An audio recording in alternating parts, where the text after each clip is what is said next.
Tuan Guru kan sekarang sudah tidak lagi bersama Perindo. Rencana berikutnya apa setelah itu? Kemudian ini saya mencermati ya dinamika di luaran sana. Masyarakat sepertinya sangat berharap ingin mengetahui sikap atau pilihan Tuan Guru. Menunggu gitu sikap Tuan Guru.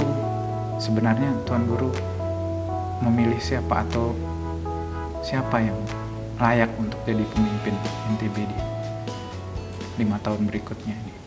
Assalamualaikum Tuan Guru. Waalaikumsalam. Gimana kabar? Alhamdulillah. Aktivitasnya? Gimana, sehat? Alhamdulillah. Keluarga juga sehat? Alhamdulillah. Tuan Guru kan sekarang sudah tidak lagi bersama Perindo. Rencana berikutnya apa setelah itu? Ya, jadi pasca keluar dari Perindo, ya alhamdulillah aktivitas tetap beragam. Ya, mengajar, kemudian memberi kuliah umum, kemudian mengisi beberapa seminar dan kegiatan-kegiatan keilmuan. Demikian juga kegiatan-kegiatan kemasyarakatan. Dan yang menyenangkan terus terang bagi saya dan mungkin bagi banyak orang yang tidak terikat oleh satu jabatan struktural tertentu, ya, dia punya banyak sekali kesempatan untuk memperkuat silaturahim kulturalnya. Jadi ketemu teman, bertukar pikiran, ya, itu semua hal-hal yang menyehatkan. Jadi insya Allah tetap aktif, produktif, dan mudah-mudahan bisa tetap ada kemanfaatan untuk masyarakat. Tapi belum ada rencana kemana gitu, berlabuh? Kalau kemana itu artinya ke partai politik apa, ya belum. Ya, tetapi sekali lagi kan aktivitas politik dalam makna umum itu juga ya setiap aktivitas kemasyarakatan, keumatan kita kan juga memiliki muatan itu. Ya. Dalam arti ada substansi yang terkait dengan membangun masyarakat, membangun bangsa. Kita baru saja melihat terbentuknya kepemimpinan nasional yang baru, Presiden Prabowo Subianto dan Wapresnya Gibran. Kemudian sudah terbentuk juga kabinet yang baru. Tuan Guru punya catatan atau pandangan terhadap itu? Yang ada harapan. Jadi harapan saya seperti kita semua ya, bahwa pemerintah ini berhasil. Berhasil pertama mengkonsolidasikan kekuatan nasional, yang kedua memaksimalkan semua potensi bangsa. Karena kita berada pada era yang menuntut suatu bangsa itu harus betul-betul bergandengan tangan antara komponennya supaya dia bisa masuk ke tahapan berikutnya ya dari perkembangan dunia.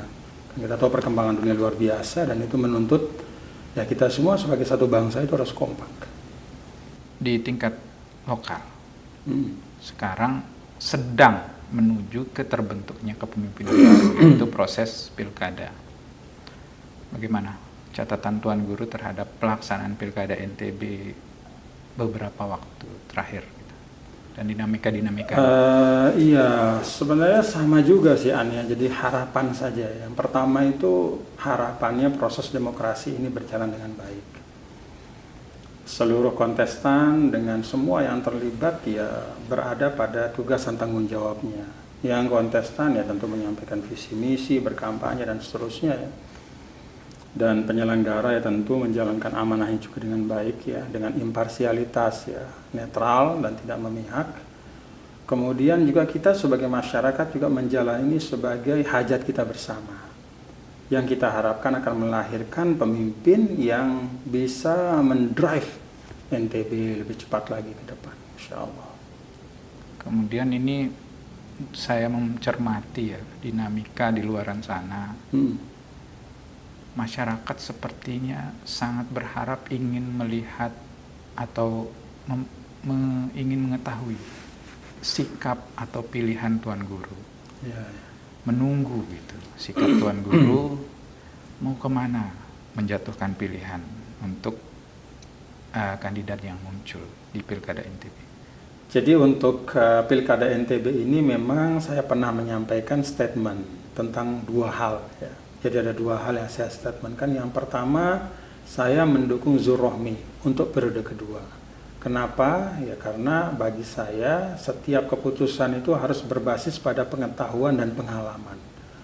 Pengetahuan, data, survei di mana-mana ya memang memperlihatkan bahwa pemimpin itu butuh rentang waktu. Kalau dalam bahasa kita 2 periode, termasuk kepemimpinan nasional kita. Untuk apa? Supaya apa yang dia gagas itu lebih sempurna. Apa yang dia bangun itu bisa dituntaskan. Gitu. Karena kalau tidak tuntas tentu masyarakat yang rugi. Jadi datanya seperti itu. Lalu pengalaman saya pribadi ketika dulu memimpin NTB selama 10 tahun dari 2008 sampai 2018, memang saya rasakan betul bahwa ya saya sebagai pemimpin itu butuh 2 periode. Banyak hal yang dilaksanakan, yang dituntaskan di periode kedua itu fondasinya sudah ada di periode pertama. Konversi Bank NTB menjadi Bank Syariah itu dari periode pertama kita gagas. Kemudian Muslim Friendly Tourism, ya, wisata halal yang bahasa sederhananya itu juga dari periode pertama kita gagas. Termasuk misalnya pembenahan infrastruktur, jalan di seluruh NTB, pembenahan jembatan dan beragam infrastruktur, yaitu kita fondasikan dari periode pertama. Jadi pengalaman saya pemimpin memang butuh 2 periode. Karena itu saya sampaikan waktu itu saya dukung Zul Rohmi. Walaupun sekarang memang sudah tidak relevan karena Zul bukan sama Rohmi, ya, tetapi ya saya melihat dan meyakini bahwa pemimpin itu butuh 2 periode untuk bisa menuntaskan apa-apa yang dia siapkan dan itu kembali kepada kemaslahatan masyarakat. Nah, kemudian saya juga berstatement dulu ya bahwa NWDI itu tidak mendukung Rohmi Firin. Nah, kenapa saya berstatement seperti itu? Ya karena memang faktanya seperti itu. Jadi memang faktanya adalah bahwa NWDI sebagai organisasi itu tidak mendukung Rohmi Firin sebagai pasangan calon gubernur. Tidak pernah ada dukungan itu. Nah, sekarang ya saya sampaikan lagi gitu, saya statementkan lagi karena memang ini perlu ya saya sampaikan agar tidak terjadi misunderstanding, tidak terjadi kesalahpahaman, ya baik di NTB maupun di luar NTB. Jadi itu 2 statement saya yang saya pernah sampaikan dan tetap saya pegang sampai sekarang terkait dengan Pilgub NTB ini. Saya ingin garis bawahi mungkin terkait tentang aspek kesinambungan antara periode pertama dengan periode kedua. Apakah kesinambungan itu juga tetap terefleksikan jika calon wakilnya itu berubah atau wakilnya itu berubah? Ya, saya harap seperti itu. Karena kan pemegang otoritas tertinggi itu tetap seorang gubernur ya. Karena konstruksi undang-undangnya kan seperti itu. Wakil pemerintah pusat di daerah itu adalah gubernur. Pemegang kekuasaan keuangan daerah itu juga gubernur. Termasuk juga yang bertanggung jawab dalam interaksi antara eksekutif dan legislatif itu juga gubernur. Yang menandatangani APBD bersama DPRD itu juga gubernur. Jadi dengan berubahnya misalnya wakil yang berubah di periode kedua, ya saya tetap berharap kesinambungan itu bisa berjalan. Karena memang faktanya, legalnya, formalnya, substansialnya gubernur adalah memang pemegang kendali pembangunan di daerah. Tuan Guru, dalam beberapa waktu terakhir orang sering menyaksikan Tuan Guru itu muncul atau terlihat bersama dengan Bang Zul atau Dr. Zulkifli Mansyah, dan orang menafsirkan ini sebagai sebuah isyarat kedekatan atau simbol gitu. Kenapa Tuan Guru atau apa yang melatar belakangi kedekatan ini gitu, dan bagaimana Tuan Guru menjelaskan hal ini kira-kira? Iya, kalau saya sama Dr. Zul itu memang sudah lama bersahabat ya. Kita bersahabat sudah 20-an tahun. Kemudian juga ya beliau itu memang intens komunikasi. Baik ketika dulu di periode pertama memimpin, ya bertanya tentang banyak hal, diskusi, sering ketemu gitu. Dan juga sekarang dalam proses pencalonan ini juga beliau cukup sering lah datang, berjumpa, berdiskusi atau ya teleponan gitu, dan itu semua menurut saya bagus ya, dan saya mengapresiasi itu karena tidak semua pemimpin yang datang belakangan ya itu mau membuka komunikasi dengan intens kepada pemimpin yang sebelumnya ya, karena misalnya ada istilah si A di bawah bayang-bayang si B gitu kan, sehingga misalnya pemimpin itu merasa wah saya harus bangun sendiri legacy saya gitu, kalau saya dekat-dekat terus sama pemimpin yang lama ini nanti saya dianggap di bawah bayang-bayangnya begitu. Nah kalau Dr. Zul yang saya lihat sih nggak ada nggak ada kekhawatiran itu, jadi ya mengalir saja, dan itu menurut saya hal yang harus saya apresiasi, menjaga persahabatan dan tetap melihat bahwa pemimpin-pemimpin yang ada yang sebelumnya sudah memimpin NTB itu bisa jadi memberikan kontribusi pemikiran untuk pengembangan NTB ke depan. Di Pilkada 2018, Bang Zul itu mengusung tagline atau slogan lanjutkan ikhtiar TGB. Itu adalah mungkin wujud keinginan Bang Zul untuk, atau Zul Rohmi waktu itu, untuk melanjutkan atau membangun kesinambungan antara satu pemimpin dengan pemimpin berikutnya. Sebagai orang yang ingin dilanjutkan gitu ikhtiarnya, Tuan Guru melihat seperti apa? Apakah memang benar sudah berlanjut atau ada hal-hal baru yang dibawa Bang Zul atau seperti apa? Tuan Guru mungkin punya perspektif soal 5 tahun kemarin. Ya, saya itu orang yang menghormati independensi setiap pemimpin. Jadi kalau ada tagline lanjutkan ikhtiar TGB ya saya senang saja. Maksudnya tentu bukan sembarangan semua mau dilanjutin ya, tetapi hal-hal yang baik tentu ya yang dilakukan oleh pemerintahan sebelumnya itu kemudian diperkuat, diakselerasi. Dan saya melihat alhamdulillah ada beberapa hal yang saya lihat diakselerasi ya, termasuk misalnya pembangunan pendidikan kita. Kemudian penguatan usaha-usaha industri kecil dan menengah.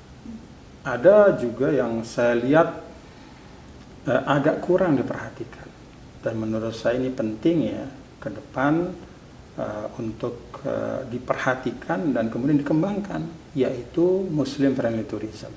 Itu menjadi kekuatan kita sebenarnya, yang sering disebut wisata halal. Bukan artinya wisata konvensional itu tidak baik, tetapi kalau kita bisa menghadirkan segmen Muslim friendly tourism, itu akan bisa memperbesar pangsa pasar wisatawan yang kita ambil. Jadi kalau dilihat ya memang alhamdulillah ada cukup banyak hal yang diteruskan ya, dan ada hal-hal yang istilahnya ya, digeser kepada hal yang lain ya. Kalau menurut saya sih ya itulah independensi dari seorang pemimpin.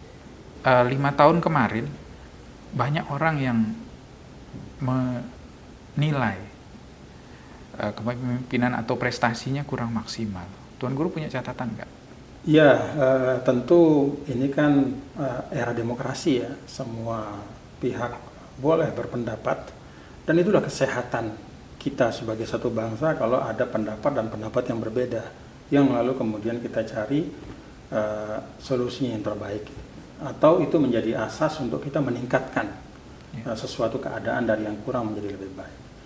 Tetapi di sisi lain yang perlu kita ingat juga, dan ini kita alami bersama, bahwa pasangan Zul Rohmi itu di periode pertama memang menghadapi eksternal, ya, tantangan eksternal dalam arti tantangan dari luar yang diciptakan oleh alam.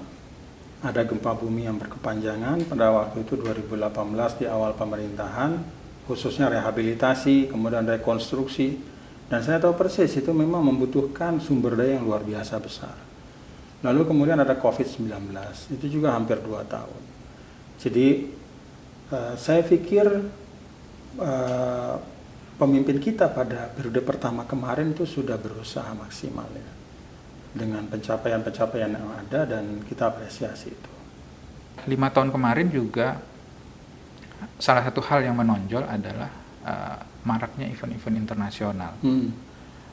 Dan mungkin juga ini akan menjadi hal yang menonjol juga dalam kepemimpinan NTB di masa depan gitu.